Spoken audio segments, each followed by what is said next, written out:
Hola a todos nuevamente, bienvenidos una vez más a un nuevo episodio en Recomendaciones con Fran y reaparecí después de un tiempo.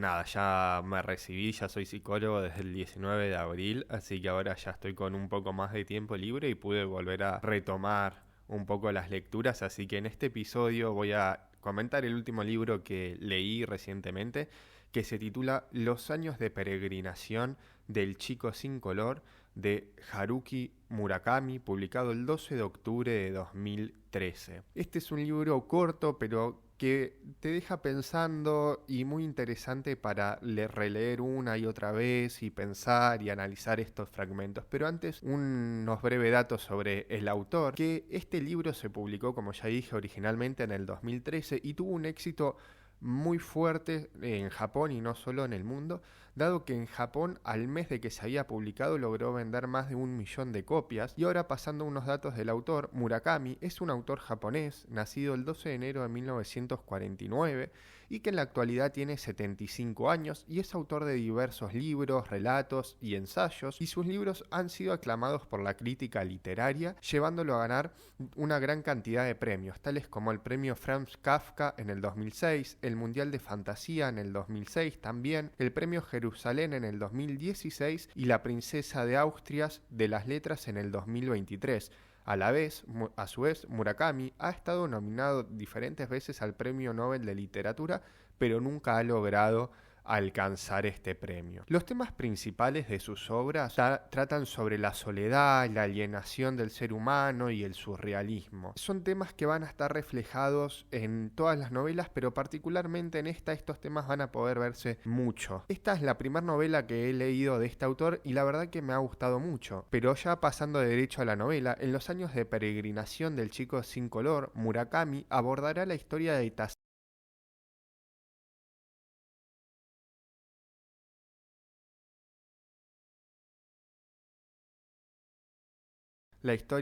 Tasaki Tsukuru. Tsukuru es un ingeniero de 36 años de edad que vive en Tokio y se dedica a diseñar estaciones de ferrocarriles. Su vida parece bastante normal y pasa sin demasiados altibajos hasta que comienza a salir con una chica llamada Sara, con la cual va a sentirse muy a gusto, va a sentirse en confianza y con la que va a poder hablar de ciertas cosas que ha venido cargando desde hace años y sobre heridas que él cree haber sanado pero que no han sanado todavía. Y esto tiene que ver con cosas de su pasado.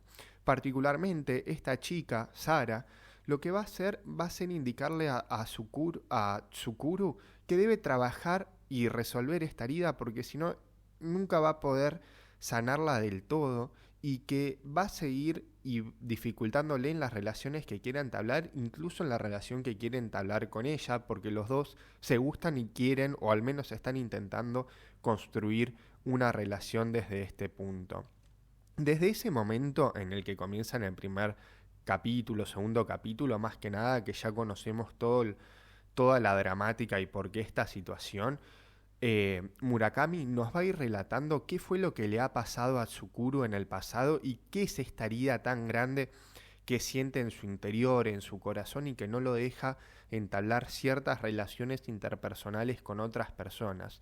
Y esto va a tener que ver y se va a remontar al pasado, cuando él asistía al colegio secundario en su ciudad natal, en el cual tenía su grupo de amigos, que eran cuatro, dos chicas y tres chicos, y con los quienes eran un grupo muy unido, muy fraternizado, en el que se contaban de todo y estaban todo bien entre ellos, pero cuando egresan del secundario y él se muda a estudiar a Tokio, siendo el único del grupo del que se muda, mientras todos los demás se quedaron en su ciudad natal, un día Tsukuru va a ir a visitarlos en las vacaciones y estos le dicen que no quieren tener más vínculo con él, más relación de un día para el otro, lo cual va a dejar a Tsukuru extremadamente conmovido y dolorido porque no va a poder encontrar respuesta, tampoco va a intentar buscarlas en el pasado y va a ser algo que va a acarrear durante todos estos años desde ese momento, supongamos que serán los 21 años de edad, hasta los 36 años de edad, va a ir cargando con este dolor y esta herida de no entender qué fue lo que pasó con sus amigos.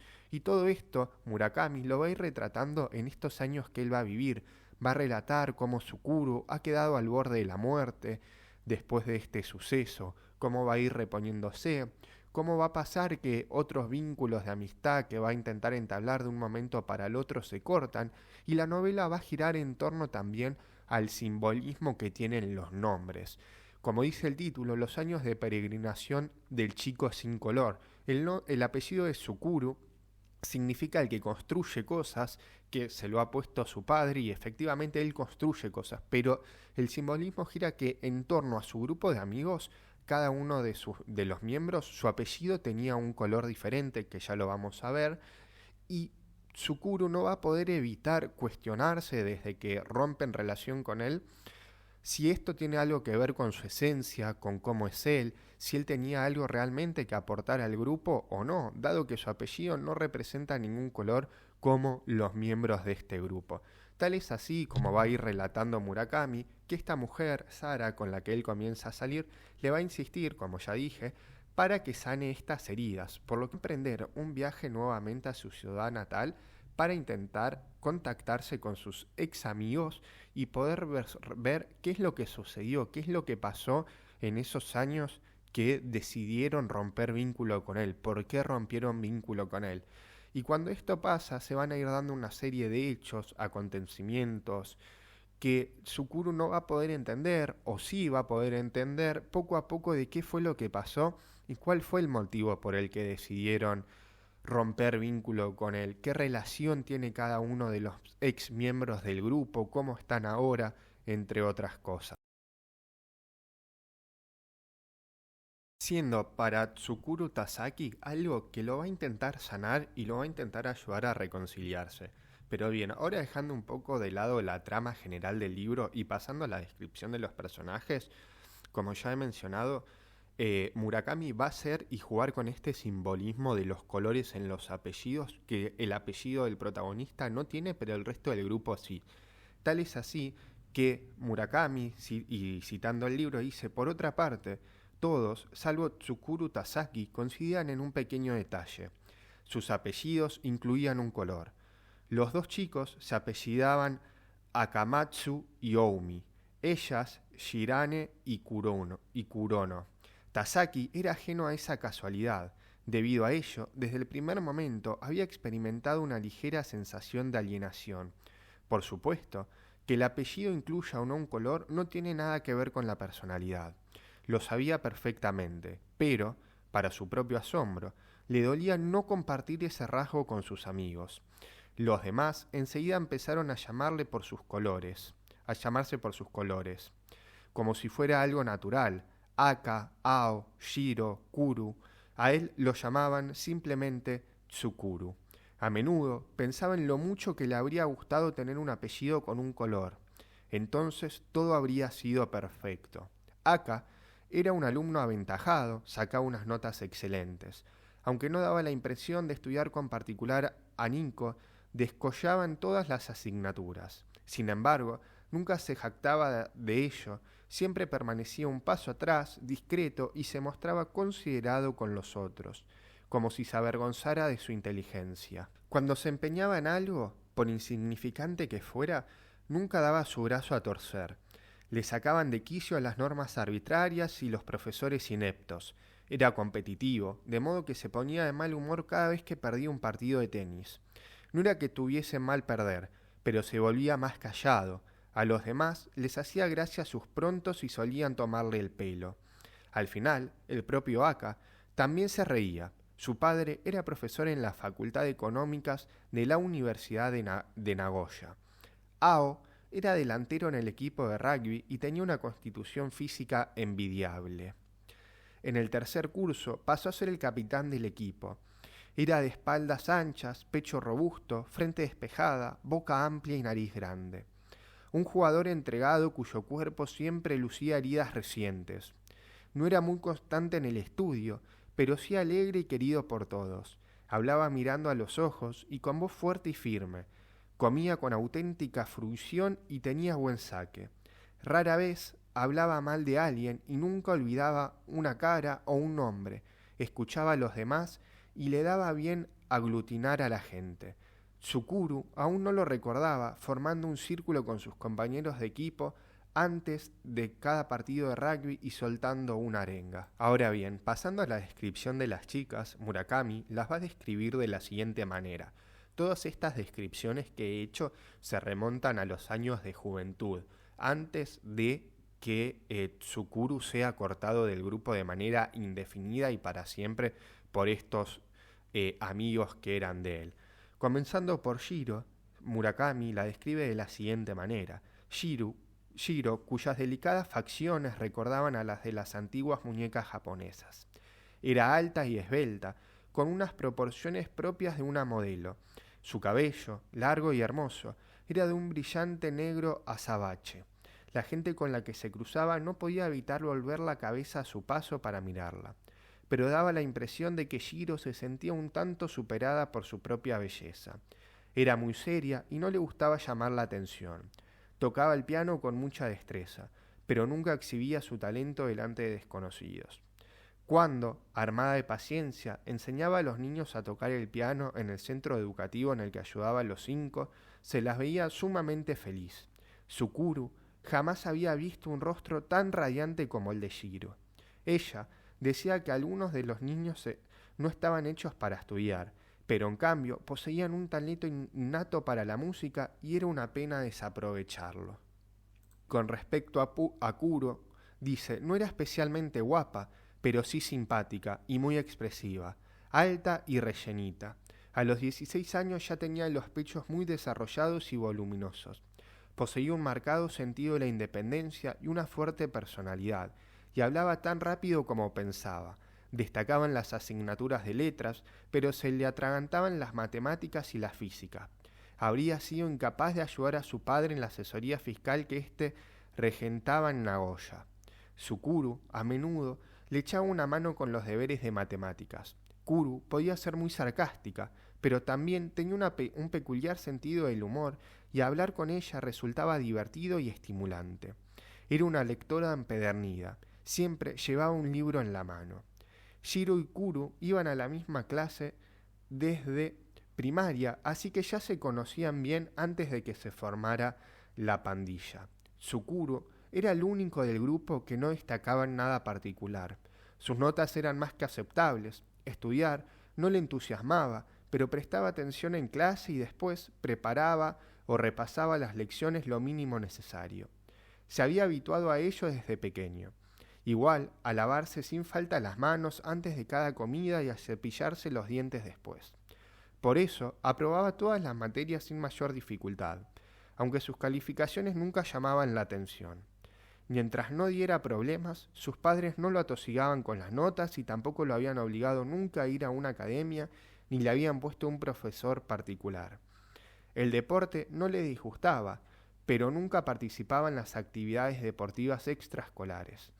En ocasiones jugaba al tenis con amigos o con miembros de su familia, iba a esquiar o nadaba, eso era todo. Era bien parecido, como los demás le recordaban de vez en cuando, aunque en realidad solo querían decir que no estaban tan mal.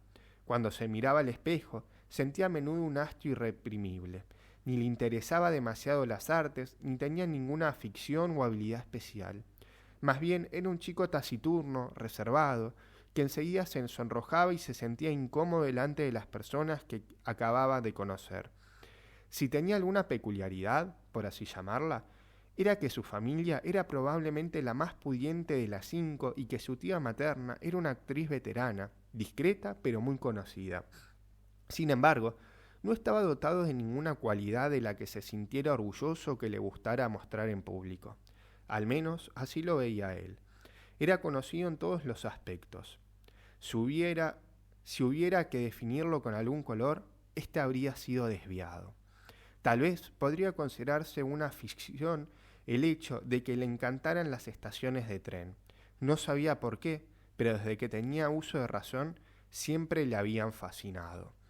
De esta manera es como Murakami describe a los miembros de este grupo de amigos y las características que cada uno va a tener. Por lo tanto, y a medida que se va desarrollando la novela, va a resultar llamativo que de un momento a otro los amigos de Tsukuru Tasaki decidan cortar todo tipo de vínculo con él, porque por lo que nos da a entender Murakami, El grupo era muy unido, nunca había pasado nada del otro mundo, o sea, ninguna pelea ni una discusión fuerte, y en caso de que las hubiera habido, siempre las resolvían de la mejor manera. Por lo tanto, era complicado o uno no esperaría que el grupo tuviera estas peleas. Pero bueno, todo el desenlace y por qué lo cortaron del grupo se va a ir descubriendo a medida que se desarrolla la novela. A mí particularmente lo que me gustó mucho de la novela es cómo tiene estos juegos con los idas y vueltas en la narrativa, ¿no? Desde el momento presente, desde Tsukuru de 36 años en las conversaciones con Sara, a el Tsukuru de la secundaria con su grupo de amigos, las cosas que hacían y realizaban, y después al Tsukuru, si se quiere, del medio, desde los 21 años hasta los 36 años, en qué fue de su vida, qué hizo, qué hacía en Tokio, cómo sobrevivía, tenía otros vínculos de amistades o no, qué es lo que iba pasando durante todos esos años eh, que desde que lo cortaron del grupo hasta que decidió por un motivo volver a sanar ese momento. Y también me gusta mucho cómo arranca la novela, porque arranca fuerte y es lo que te mantiene también enganchado con la novela de saber qué pasó acá. Porque ni bien arranca el capítulo 1, arranca de la siguiente manera y dice: desde el mes de julio del segundo curso de carrera hasta enero del año siguiente, Tsukuru Tasaki vivió pensando en morir. Entretanto, cumplió 20 años, pero esa muesca en el tiempo no significó nada para él. Durante esos meses, la idea de acabar con su vida le parecía de lo más natural y legítima. Todavía ahora, mucho tiempo después, ignoraba la razón por la que no había dado ese último paso, a pesar de que, en aquel entonces, franquear el umbral que separaba la vida de la muerte le habría resultado más fácil que tragarse un huevo crudo.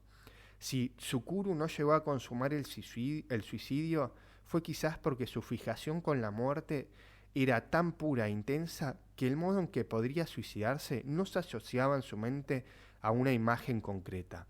En su caso, la concreción era más bien un aspecto secundario. De haber tenido a su alcance una puerta que condujese a la muerte, la habría abierto sin titubear, sin pensárselo dos veces, como una prolongación de su día a día, por así decirlo. Pero, por fortuna o por desgracia, no encontró a mano esa puerta. Ahora, Tsukuru Tasaki se decía a menudo que tal vez hubiera sido mejor haber muerto entonces. Así, este muchacho habría dejado de existir. La idea le seducía. Este mundo no existiría y lo que él tenía por realidad ya no sería real.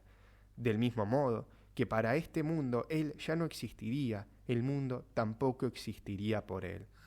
Durante meses vivió como un sonámbulo, como un cadáver, que todavía no se ha percatado de que está muerto. Cuando el sol se levantaba, abría los ojos, se cepillaba los dientes, se vestía con lo primero que encontraba, subía al tren, iba a la universidad y tomaba apuntes en clase. Simplemente se movía en función del horario que tuviera que cumplir, como quien se agarra a una farola ante la acometida de un vendaval. No hablaba con nadie, salvo que fuera necesario. Y una vez de vuelta en su apartamento, apoyado contra la pared de su dormitorio, reflexionaba sobre la muerte, sobre lo que significaba no estar vivo. Entonces, ante él, abría sus fauces un abismo sombrío que comunicaba directamente con el corazón del infierno. Allí, en lo más hondo, se divisaba un vacío que giraba en espiral, convertido en nube sólida, y se oía un profundo silencio que oprimía los tímpanos. Cuando no pensaba en la muerte, no pensaba absolutamente en nada. Eso no le resultaba complicado. No leía la prensa, no escuchaba música, ni siquiera tenía apetito sexual. Lo que ocurría en el mundo no le importaba lo más mínimo. Si se cansaba de estar encerrado en su apartamento, salía y paseaba sin rumbo fijo por el barrio. O iba hasta la estación y sentado en un banco pasaba horas contemplando el ir y venir de los trenes. Todas las mañanas se duchaba y se lavaba cuidadosamente el pelo y 2 veces por semana hacía la colada. La limpieza era uno de los pilares a los que se aferraba. Colada, baño y cepillado de dientes. En cambio, no se preocupaba demasiado por la alimentación. A mediodía almorzaba en el comedor de la universidad, pero, por lo demás, descuidaba su alimentación. La razón por la que la muerte atrajo hacia sí con tanta fuerza a Tsuru Tasaki estaba clara. Un buen día, sus 4 mejores amigos, con los que tantas cosas había compartido, le comunicaron que no querían volver a verlo y tampoco hablar con él. Lo hicieron de modo repentino y rotundo, sin concesiones. No le dieron explicación alguna sobre el motivo de aquella cruel decisión, y Tsukuru no se atrevió a preguntar. Los 5 eran amigos del instituto, pero Tsukuru se había marchado de casa para ir a estudiar a una universidad de Tokio, de modo que creyó que ser desterrado del grupo no iba a suponerle un suplicio diario.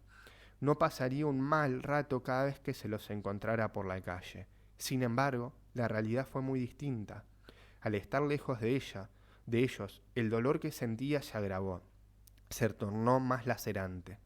La soledad y la alienación se convirtieron en un cable de cientos de kilómetros de longitud tensado por un enorme cabrestante. Y a través de aquella línea tirante, día y noche, le llegaban mensajes difíciles de descifrar. El ruido que hacían variaba de intensidad y taladraba sus oídos a intervalos, como un viento que sopla ráfagas entre los árboles. Y así es como arranca el libro que ya se pueden dar una idea, que te atrapa y que uno quiere saber qué fue lo que pasó, por qué lo cortan del grupo y por qué siente estas cosas.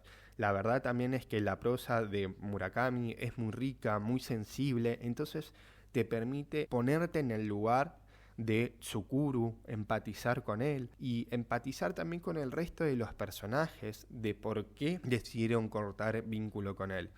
¿Qué fue lo que pasó que los hizo cortar así tan radicalmente el lazo y nunca más volvieron a comunicarse durante años hasta que fue él quien los fue a buscar? ¿Qué sintieron después de cortar esos lazos? Son todas preguntas y sensaciones que a través de la prosa que Murakami va desarrollando en este libro uno puede conectar con los personajes y sobre todo con Tsukuru. Es un libro que este tema de la soledad es lo que va a primar y la búsqueda de la identidad propia, quizás no tanto, pero lo de la identidad o sí, pero también este tema de las heridas, de si sanan, no sanan, y esta búsqueda de sentido o de explicación a algo que a uno le dolió mucho y fue repentino y no lo pudo procesar, o que a medida que va avanzando en su vida, esto él siente que lo ha curado de una manera, pero sigue pasando como parafraseando al libro, como Sara le dice a Tsukuro, pero que lo hayas o consideres que lo hayas sanado o algo así es lo que ella dice, no significa que no siga pasando sangre por debajo de la herida, como que nada más le puso un parchecito y está tirando con eso. Entonces Murakami lo que va a hacer es intentar buscar cómo Tsukuru puede resolver esto, de qué manera puede hacer frente a todas estas cosas. La verdad es un libro muy lindo de leer, muy interesante y que si les gustó los libros del estilo de El libro del desasosiego, Tan poca vida, Ayer, entre otros, o mismo algún libro de Camus o algún que otro escritor como Cioran, este libro también les va a gustar sin dudas porque los va a llevar a muchos caminos emocionales, a pensar muchas cosas y nada, es un libro muy muy lindo que no les quiero contar más para no spoileárselos, pero que lo recomiendo fuertemente para que le den una oportunidad a este autor y a este libro en particular.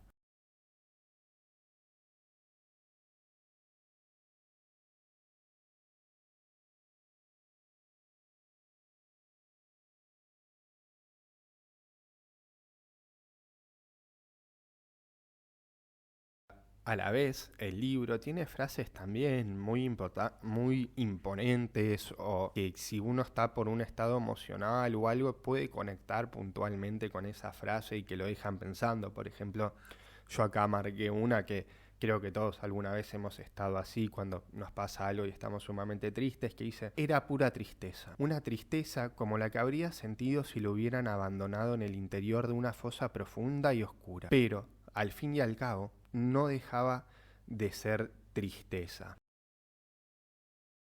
O también como estas otras dos frases que dice así, porque tienes algún problema en tu corazón, quizás mucho más profundo de lo que crees. Por si te lo propones, tal vez puedas solucionarlo. Y esta otra que dice, no se trata de ver lo que quieres ver, sino lo que tienes que ver. Si no lo haces, te pasarás el resto de tu vida cargando con este lastre.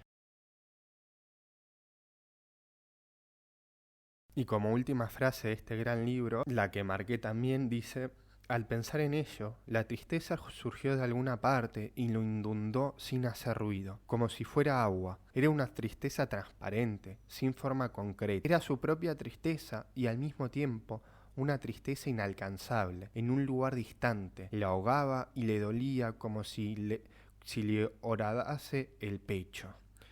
Nada, y acá llegamos al fin de la reseña de este libro, Los años de peregrinación del chico sin color. Espero que les haya gustado y que le puedan dar una oportunidad a este libro, porque es un libro hermoso, hermoso, que vale la pena de ser leído y compartido por todas estas cosas que fui mencionando, fui leyendo del libro, y espero que también les haya generado esa duda de poder saber qué es lo que pasa, de con este hombre, con Sukuru, con su grupo de amigos, por qué lo dejan de lado y cómo es que resuelve las cosas, y también quizás lo dejen pensando a uno mismo en muchas otras cosas. Así que eso es todo, nos vemos en el próximo episodio y pueden seguirme en mis redes sociales como Recomendaciones con Fran en iVoox, Spotify, YouTube e Instagram, y compartirlo con sus amigos o conocidos si saben que les puede llegar a gustar.